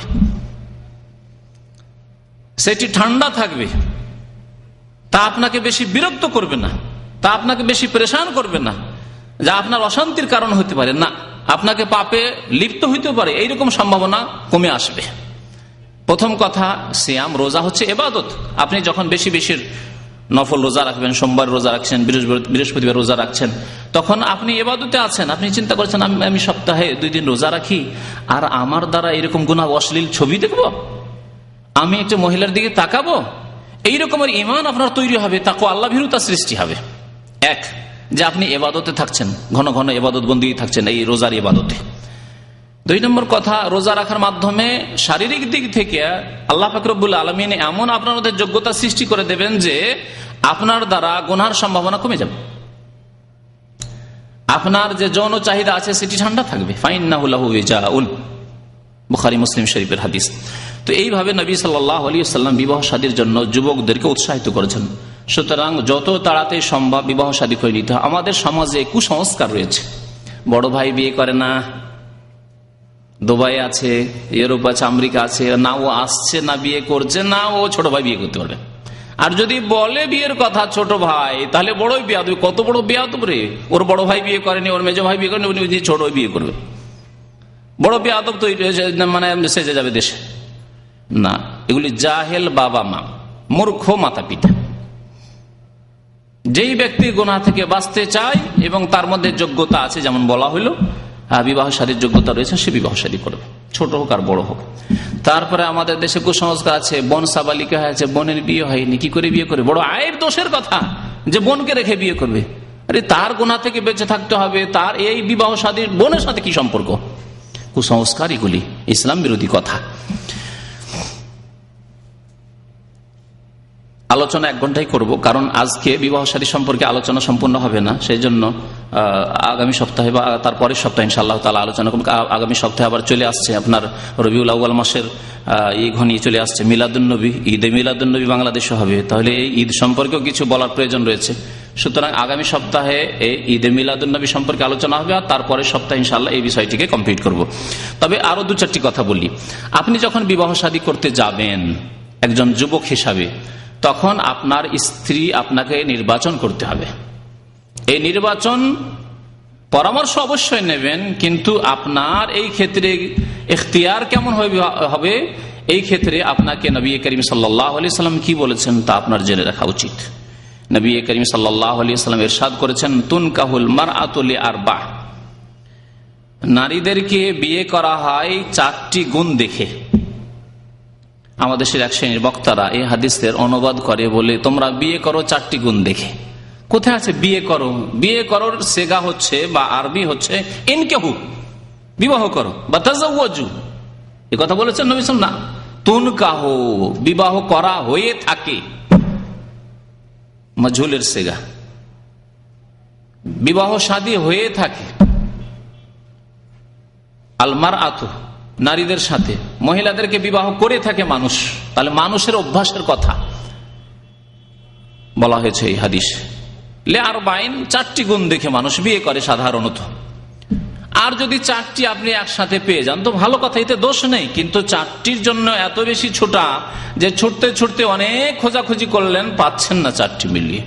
আর 4টির মধ্যে যেটি দেখতে বলেছেন নবী করিম সাল্লাল্লাহু আলাইহি ওয়াসাল্লাম বিশেষ করে সেইটি উপেক্ষা করে গেলেন আপনি, তাহলে চলবে না। তাহলে আপনার দুনিয়াতেও অশান্তির কারণ হবে এই স্ত্রী আর ছেলে মেয়েরা, আর আখেরাতে তো অশান্তি হবে। কারণ জমি যদি ভালো হয়, ক্ষেত্র যদি ভালো হয় তো ফসলও ভালো হবে, বাগানও ভালো হবে। আর যদি জমি জায়গা ভালো না হয় আর সেখানে আম বাগান শুরু করেন, আমের গাছ লাগান আর লিচুর গাছই লাগান আর কোনো ধান গম পাটি করেন, ভালো হবে না। হবে কি চামা মাটিতে এমন এলাকায় যেখানে ফজলি আম হয় না, সেখানে যদি ফজলি আমের গাছ লাগান তো ধরবে ফজলি আম? ধরবেন। যেসব এলাকায় লিচু হয় না সেসব এলাকায় লিচুর যদি চারা লাগানো হয় তো লিচু কি হবে? হবে না। আর হইলেও টক হবে। যদি নামে মাত্র লিচু হয় তো টক হবে, ছোট হবে, ওই আকারে হবে না। জি, আল্লাহ পাক রব্বুল আলামিন বলছেন নিসাউকুম হারসুল লাকুম, তোমাদের স্ত্রীগণ তোমাদের শস্য ক্ষেত্র, স্পষ্ট ভাষায় বলেছেন। তাহলে আপনাকে ক্ষেত্র বাছাই করতে হবে যে আমি কেমন ক্ষেত্র, কেমন জমি বাছাই করব আমার ফসল উৎপাদন করার জন্য, আমার বাগান লাগানোর জন্য। জি, লেমা লেহা, লোকেরা দেখে লেমা লেহা, ধন সম্পদ দেখে, যে মেয়েটিকে পয়গাম দিতে যাচ্ছে তার বাবার ধন সম্পদ কেমন আছে, মান মর্যাদা কেমন আছে, কেমন প্রভাবশালী সে, লেমা লেহা ধন সম্পদ দেখে যে ওর মাধ্যমে আমি কি পেতে পারি। অনেকেই দেখে কি পেতে পারি, বাড়ি পেতে পারি, গাড়ি পেতে পারি। আজকালকার পাওয়ার মতো না, আজকাল তো হিন্দুদের পাওয়া শুরু হয়েছে, তাই না? পণ প্রথা বা যৌতুক, হিন্দুরা বলে পণ প্রথা, ওই হিন্দুদের থেকে এসছে পণ প্রথা, কুপ্রথা। এ পণ সম্পর্কে একটি বক্তব্য আছে বিস্তারিত, তা শুনে নিতে পারেন। যেটি এই হাদিসে বলা হয়েছে যে তো 1400 বছর আগেও লোকজন অনেকেই ধন দৌলত দেখে বিবাহ শাদী করতে, এই গুণটিও দেখতো। সেটা এই জন্য নয় যে নগদ নগদ যেদিন বিয়ে করবো সেই দিন কি দেবেন আপনি, মোটরসাইকেল দেবেন। সেই যুগে মোটরসাইকেল ছিল না, ঘোড়া তো ছিল, ঘোড়া দেবেন, উট দেবেন, হ্যাঁ লাল উট দেবেন, মূল্যবান ছিল সেই যুগের মার্সিডিজ, লাল উট ছিল। হ্যাঁ, খচ্চর দেবেন, গাধা দেবেন, বকরির পাল দেবেন, এগুলি ছিল কি? ছিল না, এগুলি ছিল না। তাহলে এই যে মাল ধন দেখে লোকেরা বিয়ে করত, সেই জন্যই নবী সাল্লাল্লাহু আলাইহি ওয়াসাল্লাম বলেছেন, এমনি তো বলেননি। অনেকে করতো, সে জাহিলি যুগে মুশরিকরা করতো, আর কিছু লোক হতে পারে এইরকম দেখতো এই দিকটাও যে ধন সম্পদ কেমন আছে। কি জন্য? যে আগামীতে যখন শ্বশুর সাহেবের ইন্তেকাল হবে, বাংলাদেশের শ্বশুরকেও কিবলা বলে, তাই না? কিবলার অভাব নেই। জি, পীর কিবলা তো শ্বশুর তো কিবলা হইতে পারে। পীর না তার মেয়েই দিল, আর না তার বোনই দিল, আর না কিছু দিল, বরং সব নজর নিয়ে গেল, সব নিয়ে যাচ্ছে। তারপরে যখন পীর কিবলা হয়ে যাচ্ছে, তাহলে এত বড় একটা আল্লাহর নেয়ামত তার মাধ্যমে শ্বশুর সাহেবের মাধ্যমে পেয়েছেন, শ্বশুর কিবলা কেনই বা হবে না? শাশুড়িকে কিবলা কোনোদিন শুনলাম না, অথচ শাশুড়ি বেশি মেহনত করেছে আপনার স্ত্রী মানুষ করায়, তাই না? আজকে থেকে ওই সব ভাইরা, যেসব ভাইরা এইসব বিদাতি কথাবার্তা বলেন, পীর কিবলা বলেন আর শ্বশুর কিবলা বলেন, তাদেরকে আমি পরামর্শ দিচ্ছি যে শাশুড়ি কিবলাটাও বলবেন। তো নবী করিম সাল্লাল্লাহু আলাইহি ওয়াসাল্লামের জামানায় ধন সম্পদ দেখা হতো এই জন্য যে শ্বশুরের ইন্তেকাল হয়ে গেলে শাশুড়ির ইন্তেকাল হয়ে গেলে তখন যেহেতু ভাগ বন্টন হবে ধন সম্পদ জমি জায়গা, তখন কিছু পাবো, এই জন্য দেখতো। এই জন্য না যে বিবাহের দিনে বা তারপরেই দেবে কিছু, এসব ছিল না। এই কুপ্রথা হিন্দুদের প্রথা ওই ভারতেই ছিল, জাহিলি যুগের আবু জাহাল আবু লাহাবের মধ্যেও ছিল না। কোনো ইতিহাসে পাওয়া যায় না যে তারা বিবাহ শাদী করতো আর ধন দৌলত নিত যৌতুকের নামে, পণের নামে। লেমা লেহা, তাহলে ধন সম্পদ দেখে লোকেরা বিয়ে করে। অনেকে বলে জামা লেহা, সৌন্দর্য দেখে যে কেমন সুন্দরী, দেখতে গিয়ে সুন্দরী দেখতে গিয়ে চেহারাই দেখে, তাই না? চেহারাই আসল দেখে, দেখে না যে হাত পা কেমন সুন্দর, ওটা দেখলো 2 নম্বরে দেখে, কিন্তু আসল দেখে মুখমন্ডল, ফেস। চেহারাই যখন দেখে তাহলে চেহারা খোলা রাখা যাবে না, এতেই রয়েছে আসল সৌন্দর্য, এতেই রয়েছে জিনত অলংকার, স্ত্রীর সাজ। এক শ্রেণীর লোকেরা যে বলে চেহারা খোলায় অসুবিধা নেই, চেহারা খোলা যাবে, হাত খোলা যাবে, পা খোলা যাবে, তাদের খণ্ডনের জন্য বললাম যে আসল ফিতনা রয়েছে, আসল রূপ রয়েছে স্ত্রীদের, আসল সৌন্দর্য রয়েছে মুখমন্ডলের চেহারায় রয়েছে। সুতরাং চেহারা অবশ্যই খোলা যাবে না অপর পুরুষের সামনে। সৌন্দর্য দেখে বিয়ে করে লোকেরা, আপনি যদি পান তো আলহামদুলিল্লাহ, ওটাও দেখার চেষ্টা করেন, কিন্তু এটাকে লক্ষ্য উদ্দেশ্য বানাবেন না। ওয়ালি হাসাবিহা, আর বংশ দেখে, বংশীয় মর্যাদা কেমন, কেমন প্রভাবশালী লোক, কিরকম বংশের লোক। আপনি সৈয়দ বংশের, আপনিও সৈয়দ বংশে খোঁজ করছেন, আপনি খান বংশের, আরো খান বংশে ইয়ে করছেন, আপনি চৌধুরী বংশের, চৌধুরী খোঁজ করছেন, অসুবিধা নাই, কিন্তু এটি লক্ষ্য উদ্দেশ্য না। আজকাল অনেক মুসলিমদের, ভারত উপমহাদেশ বিশেষ করে আর আরবদের মধ্যে এই গোত্রীয় দ্বন্দ্ব ছিল, গোত্রীয় তাআসসুব। জি, এরা এত গোনা ছিল যে নিজের গোত্র থেকে অন্য গোত্রে বিবাহ শাদী দেব না, অনেকের মধ্যে রয়েছে। আর আমাদের দেশে রয়েছে এইসব, রয়েছে সৈয়দ, খান বা চৌধুরী বা অমুক, এই ধরনের কিছু রয়েছে। যদিও আজকাল ধন দৌলতের ঢেউ এসব শেষ হইতে যাচ্ছে, প্রায় শেষ হতে যাচ্ছে। যার বাড়িতে ধন আছে, একেবারে নিচু শ্রেণীর লোক হোক না কেন, যার বাড়িতে ধন সম্পদ আছে, বাস টাকা পয়সা থেকে বিবাহ শাদী করা আজকালকার জামানা। ওয়ালে দিন, নবী করিম সাল্লাল্লাহু আলাইহি ওয়াসাল্লাম বলছেন, আর দিন দেখে, ইসলাম দেখে, তার বাড়িতে ইসলাম কেমন আছে, যে বাড়িতে আপনি পয়গাম দিতে গেছেন, তার বাড়িতে নামাজ কেমন আছে, মেয়ে নামাজ পড়ে কিনা, মেয়ের মা নামাজ পড়ে কিনা, মেয়ের বাবা নামাজ পড়ে কিনা, মেয়ের ভাই বোনেরা নামাজ পড়ে কিনা, মেয়ে তারপরে মেয়ের বোনেরা, মায়েরা তারা পর্দা করে কিনা, বোরকা পরে বাইরে বের হয় কিনা। জি, এসব দেখতে হবে। বলে দিন, দিনের মধ্যে সবকিছু শামিল, ব্যক্তি জীবনের ক্ষেত্রে এবং পারিবারিক জীবনের ক্ষেত্রে এতটুকু তাদের এখতিয়ার আছে। রাষ্ট্রনীতির এখতিয়ার তাদের নেই, অর্থনীতির বাইরের তাদের এখতিয়ার নেই, নিজের বাড়ির এখতিয়ার আছে। তাদের রুজি রিজিক কেমন, এটা দেখার বিষয় রয়েছে। সুদের ব্যবসা, ঘুষ খায়, হারাম খায় না, হারাম ব্যবসা, সিনেমার ব্যবসা, আমাদের দেশে অনেক সিনেমার ব্যবসা আছে, সিনেমা হল খুলে রেখেছে। আপনার শ্বশুরের ব্যবসা হচ্ছে মদের দোকানের ব্যবসা, এইরকম অনেক হারাম ব্যবসা রয়েছে, সেগুলি দেখার বিষয় রয়েছে, কারণ এগুলি হচ্ছে দিনের অন্তর্ভুক্ত। তাহলে দিন দেখে বিবাহ শাদী করবে, তাহলে প্রথম গিয়ে আপনি জিজ্ঞাসা করবেন মেয়ে নামাজি কিনা। আর মেয়ে নামাজি মানে শুধু নামেই নামাজি না, কিছু আছে, জানা আছে, নামাজের আহকাম বিধিবিধান জানে, সে সম্পর্কে জানা উচিত। নামাজটা তাহলে আপনার মাকে, আপনার বোনকে, আপনার খালাকে নিয়ে গিয়ে তাকে নামাজ পড়তে বলবেন, সাথে নিয়ে নামাজ পড়ে দেখবে নামাজ কেমন পড়ে। আপনি তো পুরো পরীক্ষা নিতে পারবেন না যে 7 আয়াত তার মুখস্থ আছে কিনা, দুরূদ তার মুখস্থ আছে কিনা, সূরা 10-20টা মুখস্থ আছে কিনা। আপনি কি ঘন্টা ঘন্টা বসে নিয়ে পরীক্ষা নেবেন? কিন্তু যদি বোনকে পাঠিয়ে দেন, খালাকে পাঠিয়ে দেন, আপনার আম্মাকে পাঠিয়ে দেন, তাহলে এগুলি তদন্ত নিয়ে নিতে পারবেন। তার ভিতরে তাদের আচার আচরণ, আখলাক, ব্যবহার, চরিত্র কেমন, এসব জেনে নিতে পারবেন। নবী করিম সাল্লাল্লাহু আলাইহি সাল্লাম এই 4টি গুণের কথা বলেছেন যে লোকেরা দেখে বিয়ে করে।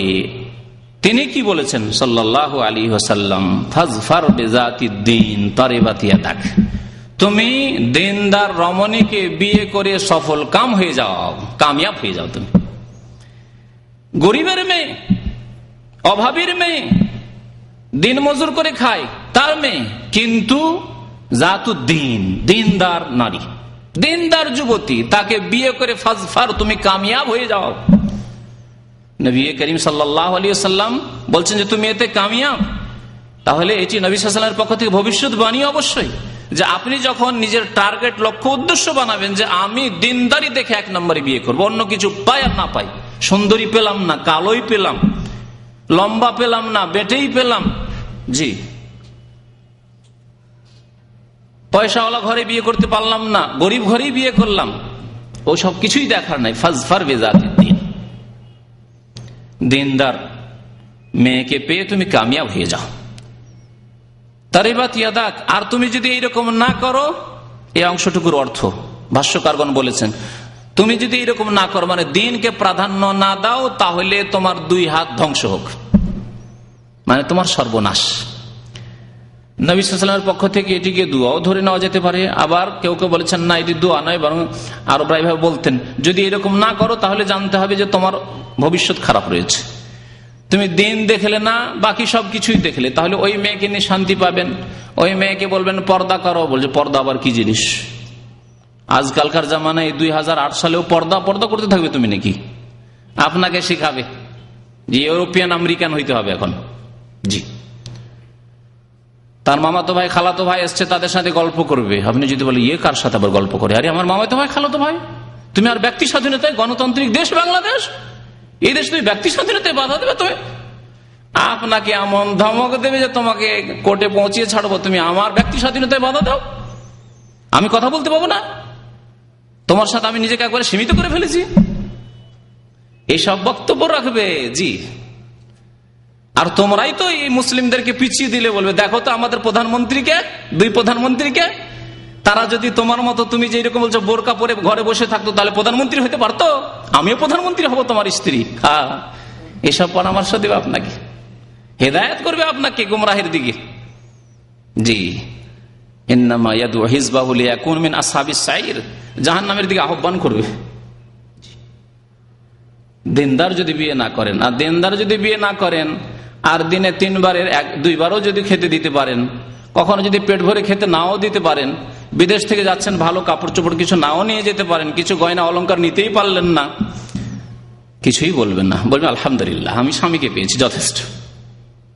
জি, অল্পতেই সন্তুষ্ট থাকবে, না পেলেও সন্তুষ্ট থাকবে, কারণ তার মধ্যে দিন রয়েছে। ফাজফার বিজাতিদ দিন, তাহলে তুমি কামিয়াব হয়ে যেতে পারবে। এছাড়াও নবী করিম সাল্লাল্লাহু আলাইহি ওয়াসাল্লাম আরেকটি গুণ দেখতে বলেছেন। আবু দাউদ এবং নাসাইতে একটি হাদিস রয়েছে, তা হচ্ছে যে এমন পরিবারে বিয়ে করো যেই পরিবারে ছেলে মেয়েদের সন্তান সন্ততির সংখ্যা বেশি, এরকম দেখে বিয়ে করো। একজন সাহাবী এসে বলছেন, ইয়া রাসূলুল্লাহ, আমি একটি মেয়েকে বিয়ে করার জন্য ইচ্ছা করেছি, সে মহিলা দেখতে খুব সুন্দর, খুব সুন্দরী, গায়রা আন্নাহা লা তালিদু, কিন্তু সে বন্ধা, তার বাচ্চা কাচ্চা হবে না, ছেলে মেয়ে তার থেকে পাবো না, আমি হাল আতাজাওয়াজুহা, আমি কি বিয়ে করব? নবী করিম সাল্লাল্লাহু আলাইহি সাল্লামের কাছে পরামর্শ চাচ্ছেন এক সাহাবী। নবী করিম সাল্লাল্লাহু আলাইহি সাল্লাম বললেন, না, বিয়ে করিও না, নিষেধ করলেন, তাকে বিয়ে করিও না, বরকত নেই, কিছু ছেলে মেয়ে হবে না, বরকত নেই, শেষ। আপনি বরকত মানে এই করেন না, যে চিন্তা করেন না যা চিন্তায় আজকালকার লোকেরা করে থাকে, কারণ আল্লাহ পাক রব্বুল আলামিনের যে বরকত রয়েছে, রহমত রয়েছে, এসবে তো আমাদের ইমান দুর্বল হয়ে পড়েছে। তাই আমরা দেখি যে আমরা স্বামী স্ত্রী 2 জন, কত সুখী সংসার। আর আজকাল অধিকাংশ মানুষ যদি ছেলে মেয়ে হবে এইরকম সম্ভাবনা দেখেও বিয়ে শাদী করে, তবু ভাবে যে আমরা 2 জন, আমাদের 2টি, কত সংসার সুখী, এরকম কি তাদের গান টান রয়েছে। তো এই সবে বিশ্বাসী, কোরআনে বিশ্বাসী নয়, হাদিসে বিশ্বাসী নয়, আল্লাহর বরকতে বিশ্বাসী নয়। আল্লাহ পাক রব্বুল আলামিন যে বরকতময় জাত, তাবারাকাল্লাযী বিয়াদিহিল মুলক, তাবারাকাল্লাযী নাযালাল ফুরকান, বরকতময় সত্তা আল্লাহ পাক রব্বুল আলামিন, এসবে বিশ্বাসী নয়। বিশ্বাসী বাহ্যিক, যে আমার কত টাকা ইনকাম আর আমরা কয়জন, এসব বিশ্বাসী। জি, পার্থিব বস্তুর উপর বিশ্বাসী, বস্তুবাদী এরা। আল্লাহর রহমত, বরকত এবং গায়বী মদদ আল্লাহর পক্ষ থেকে হয়ে থাকে, খাস রহমত হয়ে থাকে, এসব বিশ্বাসী নয়। ইন্না রাহমাতাল্লাহি কারীবুম মিনাল মুহসিনিন, নিশ্চয় আল্লাহ পাক রব্বুল আলামিন রহমত সৎকর্মশীলদের নিকটবর্তী, এসব কথাই বিশ্বাসী নয়। তো নবী সাল্লাল্লাহু আলাইহি ওয়াসাল্লাম নিষেধ করলেন। আর কি বললেন? তাজাওয়াজুল ওয়াদুদাল ওয়ালুদ ফাইন্নী মুকাসিরুন বিকুমুল উমামা ইয়াউমাল কিয়ামাহ, তোমরা এমন মহিলাকে দেখে বিয়ে করো, আল ওয়াদুদ, যে বেশি ভালোবাসতে পারে, ভালোবাসা দিতে পারে, ভালোবাসার আদান প্রদান বিনিময় করতে পারে, আল ওয়ালুদ, এবং বেশি সন্তান সন্ততি জন্মাতে পারে। কেন? ফাইন্নী মুকাসিরুন বিকুম, কারণ আমি মুহাম্মদ সাল্লাল্লাহু আলাইহি সাল্লাম তোমাদেরকে নিয়ে কিয়ামতের দিনে সমস্ত উম্মতের সামনে আমি গৌরব করব যে আমার উম্মতের সংখ্যা সবচেয়ে বেশি। মুসা আলাইহিস সালাতু সালামের উম্মতের সংখ্যা সবচাইতে বেশি হবে, তার চাইতে বেশি হবে সংখ্যা প্রিয় নবী মুহাম্মদ রাসূলুল্লাহ সাল্লাল্লাহু আলাইহি সাল্লামের উম্মতের, এই আমি গৌরব করব। সুতরাং তোমরা বেশি বাচ্চা দিতে পারে এইরকম মহিলা দেখে বিয়ে করো। কেমন করে বুঝবেন? খুব সহজে জানেন। কেমন করে? যে মেয়েকে আপনি পায়গাম দিতে যাচ্ছেন, দেখেন যে তারা কয় ভাই বোন, মানে তার মা কটা বাচ্চা ছেলে মেয়ে দিতে পেরেছে, তার খালারা আছে কটা বাচ্চা দিতে পেরেছে, তার ফুফু আছে, বাবার দিকে দেখলে তার ফুফু আছে, বা তার চাচা আছে, মেয়ের চাচা আছে, তাদের কটা ছেলে মেয়ে, এগুলি দেখবেন, তাহলে আপনি উপলব্ধি করতে পারেন না বংশ বড় ঝাড়ের বংশ আছে।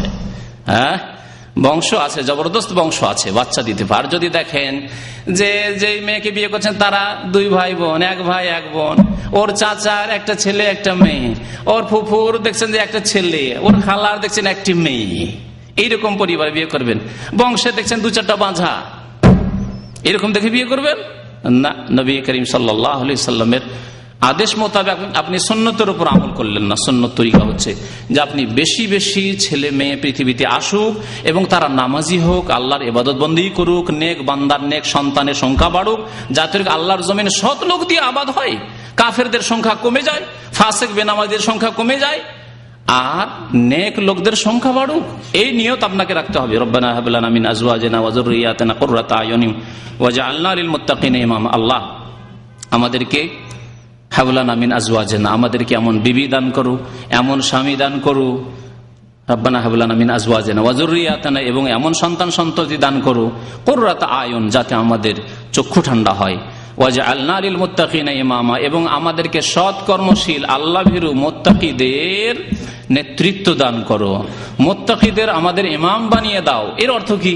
মুত্তাকিনদের ইমাম বানিয়ে দাও অর্থাৎ আমাদেরকে এত সৎ ব্যক্তি তৈরি করো, আমাদেরকে এত সততা ইমানদারি দান করো, আল্লাহ ভীরুতা দান করো, যে সৎ লোকেরা যেন আমাদের অনুকরণ করে, অনুসরণ করে। ভালো লোক মনে করে না আমাদের চাইতে ভালো এই লোকটি। জি, তাহলে আপনাকে এমন ভালো হওয়ার দোয়া করতে হবে। এই দোয়া শিখিয়েছেন আল্লাহ পাক রব্বুল আলামিন, যে যারা সৎ লোক তারাও যেন দেখে ভাবে যে আরে আমরা সৎ হইলে কি হবে, আমাদের চাইতে এই ব্যক্তি সৎ লোক। ওয়াজআলনা লিল মুত্তাকিনা ইমামা, আমাকে আমার ছেলে মেয়েদেরকে আত্মীয় স্বজনদেরকে আল্লাহ সৎ বানিয়ে দাও। রব্বিজআলনি মুকিমাস সালাতি ওয়া মিন যুররিয়াতি, আল্লাহ আমাকে নামাজ কায়েমকারী বানিয়ে দাও। আমার ছেলে মেয়েদেরকে, স্ত্রীদের, আত্মীয় স্বজনকে তাদেরকে নামাজ কায়েমকারী বানিয়ে দাও। রব্বানা রব্বিজআলনি মুকিমাস সালাতি ওয়া মিন যুররিয়াতি রব্বানা ওয়া তাকাব্বাল দুআ, আল্লাহ আমাদের দোয়া তুমি কবুল করো। রব্বানা যালামনা আনফুসানা ওয়া ইল্লাম তাগফির লানা ওয়া তারহামনা লানাকুনান্না মিনাল খাসিরিন রব্বি হাব লি মিন লাদুনকা যুররিয়াতান তাইয়্যিবা ইন্নাকা সামিউদ দুআ। এছাড়াও বহু দোয়া রয়েছে যে দোয়াগুলি আপনি করবেন। আল্লাহ পাক রব্বুল আলামিন যেন আমাদের গুনাহ খাতা মাফ করে দেন, আমাদেরকে নেক আমলের তৌফিক দান করেন। আল্লাহ আমাদেরকে 5 ওয়াক্ত নামাজ কায়েম করার জন্য তৌফিক দান করেন। আল্লাহ পাক রব্বুল আলামিন আমাদেরকে যেন নেক স্ত্রী দান করেন। যেসব ভাইদের বিবাহ শাদী হয়ে গেছে আল্লাহ পাক রব্বুল তাদের স্ত্রীদেরকে যেন নেক করে রাখেন।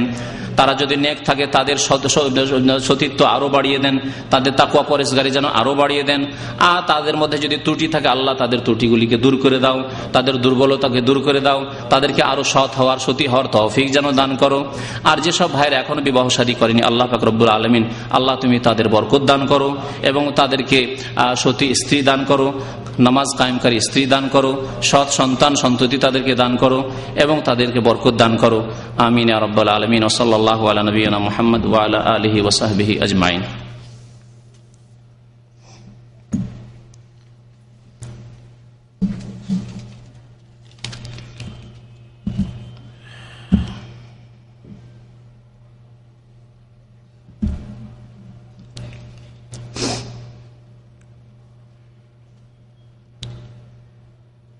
এক ভাই প্রশ্ন করেছেন, আমার শ্বশুর ও শাশুড়ি মনে চাইলে নামাজ পড়ে, মনে না চাইলে নামাজ পড়ে না, আল্লাহ হিদায়াত করে, বলুন আমিন। শুধু নামাজ পড়বো তারা বলে আর কি, হ্যাঁ তারা বলে যে শুধু নামাজ পড়বো, কাম করতে হয় না, কাম করলে নামাজ পড়া যায় না। লা ইউকাল্লিফুল্লাহু নাফসান ইল্লা উসাহা, আল্লাহ মানুষকে মানুষের ক্ষমতার বাইরে কোনো দায়িত্ব দেননি। আপনি চিন্তা করুন 24 ঘন্টায় কত ঘন্টা আপনি শুয়ে থাকছেন, 6 ঘন্টা থেকে 8 ঘন্টা ঘুমিয়ে থাকছেন। আর নামাজ পড়ায় যদি খুব বেশি সময় লাগে তাহলে 10 মিনিট করে এক ওয়াক্তের নামাজ, 10 মিনিট করে 5 10 50 মিনিট, 1 ঘন্টা সময়। সারা দিনে 5 ওয়াক্ত নামাজে 1 ঘন্টা সময়ের প্রয়োজন রয়েছে, ব্যাস। তাতে ফরজ সুন্নত, শুধু ফরজ আদায় হবে না, ফরজ সুন্নত আদায় হয়ে যাবে। কিন্তু যাদেরকে আল্লাহ গোমরাহ করে তাদেরকে হিদায়াত করে কি? জি,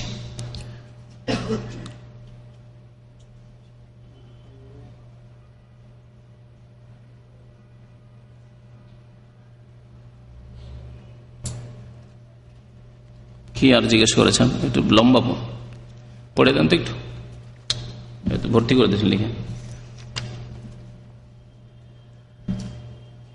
ফুফাতো বোনের মেয়ে বিবাহ করা যাবে কিনা? জি অবশ্যই যাবে। ফুফাতো বোন, হ্যাঁ ফুফাতো বোনকে বিয়ে করা যাবে কিনা? হ্যাঁ যাবে।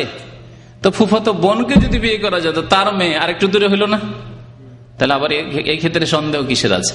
ভাতিজি বলেন সেই জন্য, আর বোন বললে জায়েজ হয়ে গেল। তো বোনকে তো নিজের বোন তো জায়েজ হয় না।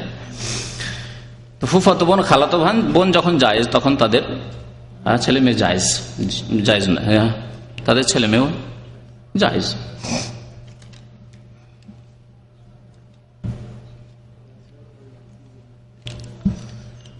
কোরআনে কারিমে আল্লাহ পাক রব্বুল আলামিন 14 প্রকারের মহিলাদেরকে হারাম করেছেন, আর বাকি সবগুলি হালাল, বাকি সবগুলি হালাল, তার মধ্যে এটা নেই।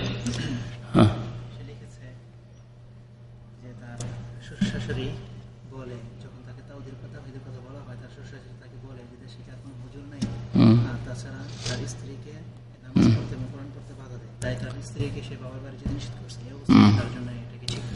প্রথম কথা, যারা বলবে দেশে কি হুজুর নেই, বলবেন যে দেশের হুজুর হোক আর সৌদি আরবের হুজুর হোক, সমস্ত হুজুরের বড় হুজুর প্রিয় নবী মুহাম্মদুর রাসূলুল্লাহ সাল্লাল্লাহু আলাইহি ওয়াসাল্লাম।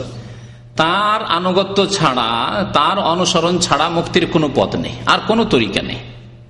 জি, তরিকা একমাত্র বিসমিল্লাহ ওয়া আলা মিল্লাতি রাসূলিল্লাহ, যেই তরিকার কথা বলে মা বাবাকে দাফন করেন, হ্যাঁ, মুসলিম ভাই বোনদেরকে দাফন করেন, বলেন না ওয়া আলা মিল্লাতে রাসূলিল্লাহ। চরমনাইরা চরমনাই বলেন, কি আটরসি বলেন, কোনো কিছু বলেন, আর কিছু চলেন না। হানফি, শাফি, মালিকি, হাম্বলি কোন জায়গায় এই কোর্সে আছে? কোথাও নেই। বিসমিল্লাহ ওয়া আলা হানফি মাযহাবে বলেন, ওয়ালা শাফি মালিকি এসব করেন তো নেই, সব তাহলে বোঝা গেল ওয়া আলা মিল্লাতি রাসূলিল্লাহ। তারপরে যখন কবরে তো পৌঁছে দিয়ে চলে আসলেন, কবরে যখন উঠিয়ে বসালো ফেরেশতারা, তখন মুনকার নাকির জিজ্ঞাসা করে, তখন কি বলে? মান নাবিয়ুকা, আপনাকে রবের কথা জিজ্ঞাসা করা হবে, আর দিনের কথা, ইসলামের কথা জিজ্ঞাসা করা হবে, আর জিজ্ঞাসা করা হবে নবীর কথা, ওই বড় হুজুরের কথা জিজ্ঞাসা করা হবে, রাসূলুল্লাহ সাল্লাল্লাহু আলাইহি ওয়াসাল্লামের কথা জিজ্ঞাসা করা হবে। তাঁকে চিনতে হবে, তার অনুসরণ করতে হবে, তার আনুগত্য করতে হবে, তার রাস্তায় ছিলেন কিনা। সুতরাং তাদেরকে এইভাবে বুঝান যে সমস্ত হুজুরদের হুজুর প্রিয় রাসূল সাল্লাল্লাহু আলাইহি ওয়াসাল্লাম। সুতরাং সমস্ত হুজুরদের কথার কোনো মূল্য নেই যদি আল্লাহ রাসূলের কথা না বলে, তবে আল্লাহ রাসূলের কথা বললে নেওয়া যাবে। যেই ব্যক্তি আল্লাহ রাসূলের কথা বলবে, হুজুর কেন, একটা সাধারণ মানুষ যদি বলে ভাই চলেন নামাজ পড়ে আজান হয়ে গেছে, আমি হয়তো ব্যস্ত আছি, একটা সাধারণ মানুষ যদি বলে যে ভাই চলেন নামাজ পড়ে আসে আজান হয়ে গেছে, তো আমি কি নেবো না কথাটি নাকি? আল্লাহর কথা রাসূলের কথা বলছে, হাইয়া আলাস সালাহ হয়ে গেছে, না আমি অহংকার করবো যে আপনার বলার কি অধিকার আছে, আপনার চাইতে আমি বেশি জানি না। তো কথা হচ্ছে যে রাসূলুল্লাহ সাল্লাল্লাহু আলাইহি ওয়াসাল্লামের রাস্তায় থাকতে হবে। এবং আপনি যেটা করেছেন যে আপনার স্ত্রীকে বাধা দেয় কোরআন তেলাওয়াত করে, যদি এইরকম অবস্থা হয় তাহলে আপনি আপনার স্ত্রীকে তাদের বাড়ি যেতে বাধা দেওয়ার ইখতিয়ার রাখেন, অবশ্যই বাধা দেবেন, কারণ সেখানে গেলে ঈমান নষ্ট করবে অথবা কমপক্ষে ঈমান দুর্বল করে ফেলবে। জি, নবী সাল্লাল্লাহু আলাইহি ওয়াসাল্লাম এর উদাহরণ দিয়েছেন কিসের সাথে? যে ওই কামার শালার সাথে, কামারের ঘরে গিয়ে বসলে ছাই ধুলো আর ময়লা কালি এসব লাগবেই। সুতরাং আপনার স্ত্রী যদি ওই কালির বাড়িতে যায়, অর্থাৎ আপনার স্ত্রীর বাবার বাড়ি, তাহলে ওখানে গেলে ফিতনা, দিনের ফিতনা সবচেয়ে বড় ফিতনা। দুনিয়ার ফিতনা এমন কোন ফিতনা না আজকে হয়েছে কালকে শেষ হয়ে যাবে, না হলে এই জীবন তো শেষ হবে, একদিন শেষ হবেই, সবার শেষ হবে, আজকে হোক আর কালকে হোক, মরতে একদিন হবেই। জি, কিন্তু দিনের ফিতনা সবচেয়ে বড় ফিতনা। ইসলাম যদি হারিয়ে দেয় তাহলে চিরকাল জাহান্নামে চলে যেতে হবে। এই জন্য দিনের ফিতনা সবচেয়ে বড় ফিতনা। দিনের হেফাজত করতেন সাহাবায়ে কেরামরা। জি, এটি হচ্ছে প্রথম আপনাকে হেফাজত করার দায়িত্ব, যে ইসলামের ইমানের হেফাজত করতে হবে। কু আনফুসাকুম ওয়া আহলিকুম, আপনাকে বাঁচাতে হবে জাহান্নাম থেকে, নারা, আর আপনার পরিবার ছেলে মেয়েদেরকে বাঁচাতে হবে। আপনার শ্বশুর শাশুড়ি জাহান্নামে যাক যদি হিদায়াত না হয়, কিন্তু আপনার স্ত্রী যেহেতু আপনার বন্ধনে আছে এবং জবাবদেহি আপনাকে কাল কিয়ামতে তার সম্পর্কে করতে হবে, সুতরাং আপনার পুরো ইখতিয়ার আছে বাধা দেওয়ার, যেতে দেবেন না। তবে তারা যদি দেখা করতে আসে, দেখা করে চলে যাবে, কুপরামর্শ দেওয়ার যেন সুযোগ না পায়। জি,